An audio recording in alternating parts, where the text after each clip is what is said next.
आवाज़ की दुनिया के दोस्तों, बड़े महाराज जी के अंतिम दिन। महाराज जी ने एक बार बड़े महाराज जी के अंतिम दिनों की एक महत्वपूर्ण घटना सुनाई। एक बड़े प्रेमी सत्संगी जालंधर वाले बाबा करम सिंह डेरे आए।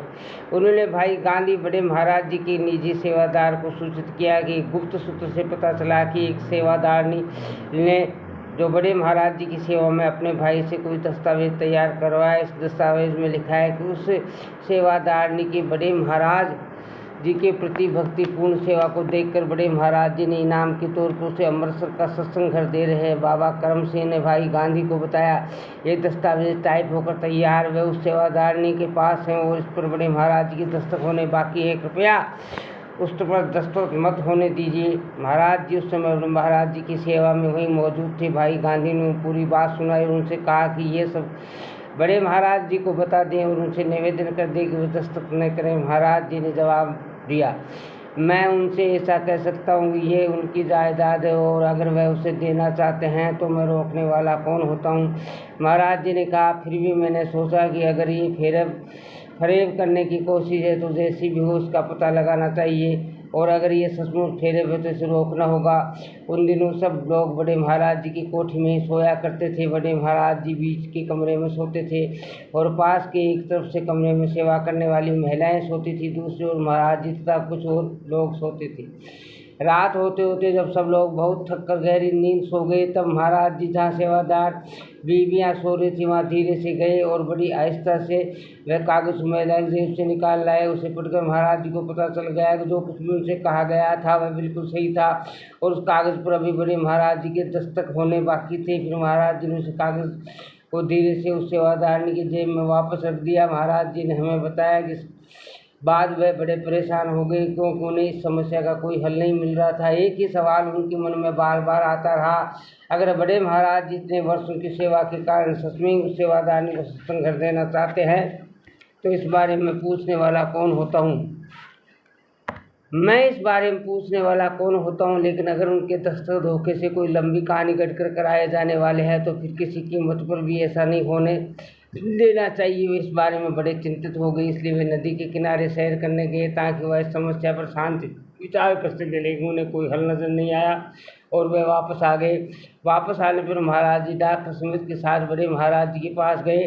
उस समय बिना उनके कुछ कहे बड़े महाराज जी ने अपनी कलम महाराज जी को दे दी और कहा कि कलम बार बार उनके तकिए के नीचे से फिसल जाती है, उनकी पीठ में चुभती है जिससे उन्हें तकलीफ होती है, इसलिए इसे तुम अपने पास रखो। मुझे जब भी कोई दस्तखत करने की ज़रूरत होगी तो मैं बुला लूँगा। महाराज जी को एकदम बड़ा चैन मिला। उन्होंने कृतज्ञता के साथ चुपचाप अपना सिर नवाया और सोचा, कैसे सतगुरु ने मेरे बिना कहे मेरी उलझन दूर कर दी।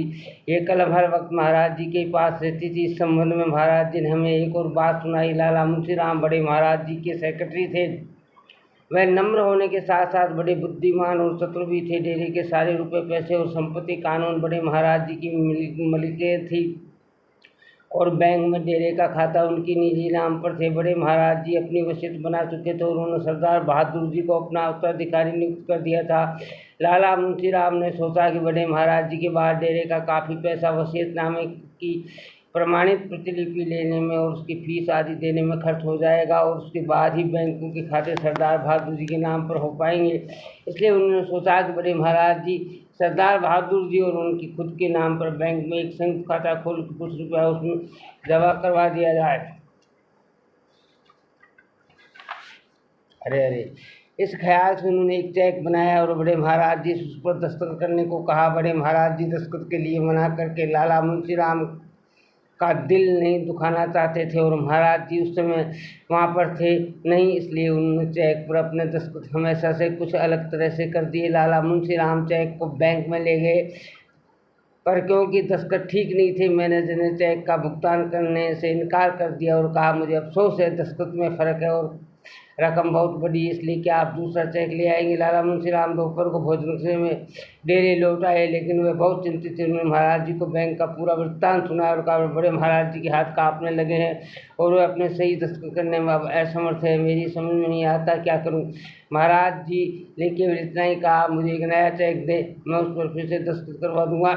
महाराज जी चेक लेकर बड़े महाराज जी के पास गए, उनको कलम पेश की और रुपये के तबादले के बारे में बताया।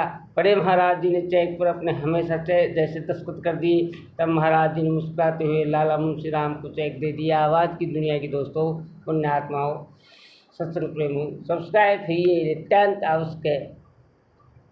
आपसे मेरी विनम्र गुजारिश है। हरे हरे।